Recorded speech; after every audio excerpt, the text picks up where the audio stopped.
Hey guys, and welcome back to another video. Manchester City put Chelsea to the sword yesterday at Stamford Bridge, and I tell you what, I'm still absolutely dining out on that. I'm still buzzing. It was such a fantastic performance, and there's loads and loads more to talk about. Some of it you already probably know, but that really doesn't matter, because sometimes some things are worth just saying again and again and again, mainly that Manchester City are absolutely brilliant, and that one was for all the doubters yesterday. But anyway, today we're going to go through 5 things that I learned personally from this game that hopefully you will enjoy too. Don't forget as well, if you don't mind doing me a massive favour, please do hit that like button on this video, and we are closing in on 60k on this channel, so hit the subscribe button. I want to get to 60k. I only need a couple more thousand. It'd be wonderful to see you there alongside me on this journey, so please do hit the subscribe button, because that's what big Rodri would ask you to do, and that's where we're going to start, man. We're going to start with Rodri, because he was absolutely fantastic yesterday. Genuinely, what a player, what a man. Rodri was genuinely brilliant. That was a performance. I just realised, I just thought in my head then, what's his full name? I just realised I know him as Rodri. Then it's Rodri Hernandez Cascante. That was it. Yeah, I always just know him as Rodri, and I realised briefly I didn't, because I went to give him his whole full name and it just wasn't there. Either way, Rodri yesterday answered an awful lot of critics with a performance of power, skill, determination, technical ability, and genuinely just confidence. That was honestly a world-class midfield performance in a game full of world-class players. To do it, every week is obviously impressive, but in general, to do it in a game of this stature, that is where the best players stand up and make themselves known. He was playing arguably the best defensive midfielder in the world over the past few years in N'Golo Kante, and up against quality midfielders in Jorginho and so on, and Kovacic and so on. Yet Rodri was the best midfielder, the best defensive midfielder on the park. He was so imperious yesterday. He was absolutely mopping and sweeping everything up, and what I loved about him was how willing he was to exert his physical dominance on the game, honestly, pushing people off the ball constantly. And I think we underappreciate just how good he is at recycling possession and helping with that metronomic style that makes Guardiola teams so successful. I think we missed it against Southampton. We missed having someone there composed on the ball and with a little bit of awareness and time. And even though, of course, Rodri has put a few kind of hospital passes in over the past few months and so on, he is still relatively young. I say he's 25 years old now, so he's not a baby, but in terms of his experience and reaching his peak as a defensive midfielder, he isn't quite there yet, and he is getting better and better and better, and I think sometimes you don't realise what you've got until it isn't there, and Rodri yesterday was absolutely fantastic. Honestly, that was an imperious performance in a game where we really needed everyone to stand up and impress, and that is exactly what we got from him. I really rate him. Yes, he may have the odd game here and there where he makes a mistake, but they are very rare, a lot rarer than we realise. But either way, if you can't see Rodri's quality, you've got your eyes closed willfully. Absolutely immense. Likewise, mine alongside him, Bernardo Silva. He is the glue that holds this team together in games like this. You wouldn't think that this mercurial, gifted attacking midfielder that we signed would have transformed into a perfect box-to-box midfielder, but I tell you what, that guy would run a marathon, then ask where the next marathon is to start again straight away. He runs and runs and runs, but the best thing about it, if you watch his highlights back of Bernardo Silva's performance, he has all that energy and that guile, and he will chase people down like a little wasp buzzing around you constantly, and he'll be back in his own area winning his own headers and all that, not his own headers, winning headers and winning other people's crosses and on his head.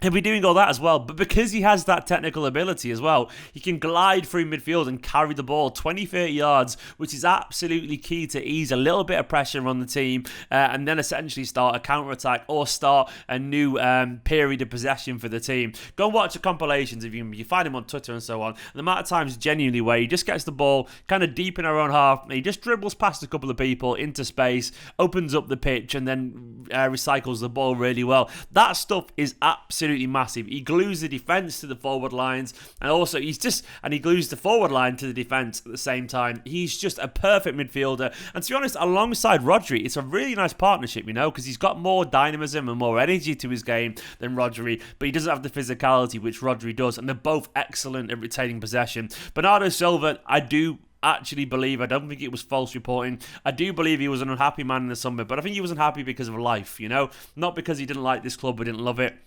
All you've got to do is look at his reaction at the full-time whistle, where he dropped to his knees in celebration, knowing that he'd put in a shift, and he was absolutely desperate for this club and that team to win a game, and he did it for the fans as well. Do not make a mistake about that. Bernardo cares about this kind of stuff. So I think, really, he wanted to move to sunnier climates to be closer to his family and friends and maybe get a refresh, but right now, life's not too bad for him, and I think he's enjoying his football. I thought you saw that yesterday. Third thing, can we just bow down to Captain Ruben Dias? Father Ruben. Fucking hell, what a player. What an absolute player. What a monster. The captain of the team now, seemingly. Would anyone be surprised if he doesn't drop that armband, even if Fernandinho comes back into the team? I know there's like a hierarchy, but I guarantee the players will be looking around the dressing room going, just give it to Ruben, man. Just cut out the faffiness, man. We all know he's going to end up the club captain eventually anyway. I'm not saying that will happen, but would anyone be surprised? He was absolutely imperious yet again. I mean, the best thing about the best players is that they stand up when it matters. They really do. They have this like big game mentality. You look at the great centre-backs. Vincent Kompany, of course, he stood up when it mattered for us. Ramos, who Diaz reminds me a little bit, actually. Not as much as a nutter, thankfully, but Ramos had that big game mentality for Real Madrid. The greats like John Terry did, unfortunately. They do have that to him. And Ruben Dias absolutely, unequivocally has that warrior stature of a guy who absolutely is obsessed with winning. Not just winning, improving those around him as well and leading them into battle. Ruben yesterday, against a very, very tricky forward line of the pace and the awareness of Werner. Even if he's not a great finisher, you can't deny Werner's movement and his pace is dangerous, and of course the pace, power and confidence of Romelu Lukaku. But yeah, Diaz had them both in his pocket because the best thing about Diaz is it's not because he's a fantastic tackler or whatever, and it's not because he's physical and strong and a leader, and it's not because he never gives anything less than 100%. Those things are great, but it's almost like he knows exactly where to be and when to be. He isn't the fastest guy in the world, yet somehow he seems to make every right decision. What's that block shot? I think it was Kovacic, where for 1 second he's flat on and he knows, I think it's Werner, it might have been Werner, but there's a runner going to his right and he knows Kovacic is about to receive the pass and run through. For half a second he thinks, should I go that way? And he just knows exactly what's going to happen, which gives him that extra split second to make that all-important block. And that is what comes from experience. That's what comes from world-class players when they understand exactly how the game is going to go down. And that's what makes him so special. It's up there in his head. He's an intelligent, bright person, and that really helps. Captain fantastic.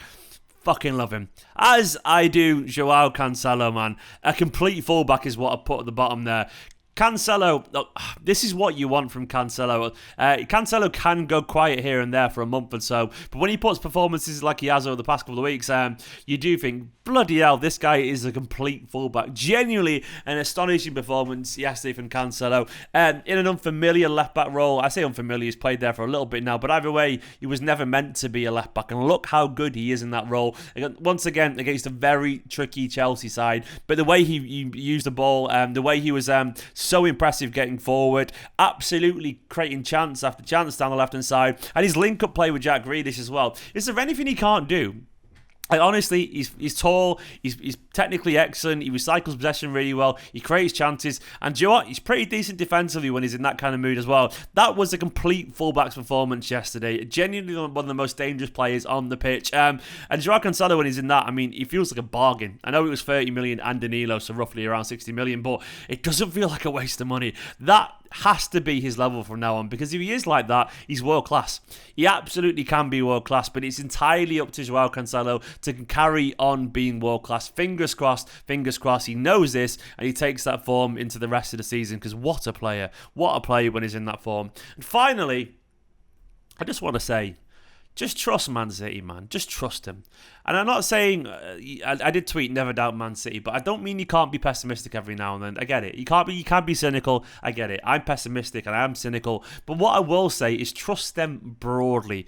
And trust them because they've earned that trust. And what I mean by that is, you can be pessimistic and maybe expect a loss, but trust them to always try. Trust them that they are brilliant, because they've proven time and time and time and time again that they are brilliant and that they win things. Trust their professionalism. Trust their commitment. Trust their understanding of the game. Trust their dedication. Trust this Manchester City side's quality, because it's got so much quality. The amount of pundits, and worse, even being honest, fans that had written off our season already because of the Southampton game. It's like, when are you going to learn, man? And I understand it, and hands up to, and big round of applause for those people, by the way, who've gone, yeah, I was wrong. I admire humility. I get things wrong all the time. Everyone gets things wrong all the time. The point is, have the humility and maybe just try and take it into next time, because what we don't need is implosions every time we drop points. Teams drop points because it's very, very hard not to have a bad day sometimes. Sometimes you just have a bad day, because that's life. That's football. Think how many bad days you've had.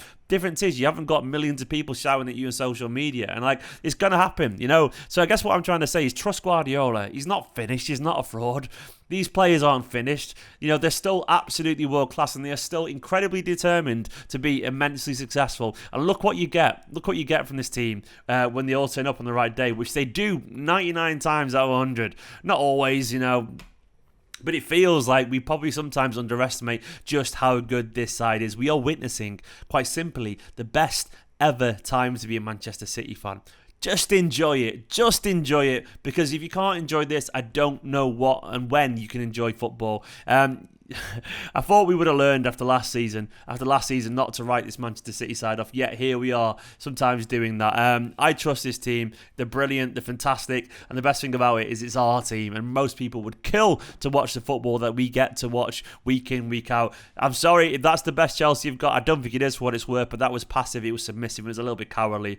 They genuinely are the champions of Europe. They were banging form, and they were just scared of Manchester City, and I love it, actually. I love it. I love it. I guarantee you the rest of the Premier League will be looking around this weekend and going, fucking hell, City are still the real deal. We are the real deal. United yesterday looked fallible. Liverpool dropped points as well. Chelsea, of course, at the hands of us, and we looked imperious. If that isn't a reason for optimism, I don't know what it is. And this is what I meant when I said last week on the video that the Southampton game means nothing, because it doesn't. And by nothing, I meant in the overall course of the narrative and judging this Manchester City side. That was a bad day at the office, Southampton. It was a very bad day, but it meant nothing because that wasn't a true measure of this Manchester City side. If we'd beaten Southampton and lost to Chelsea, no one would have cared. No one would have gone, yeah, but we beat Southampton. No one would have said that, would they? No one. They would have gone, yeah, well, of course you should beat them.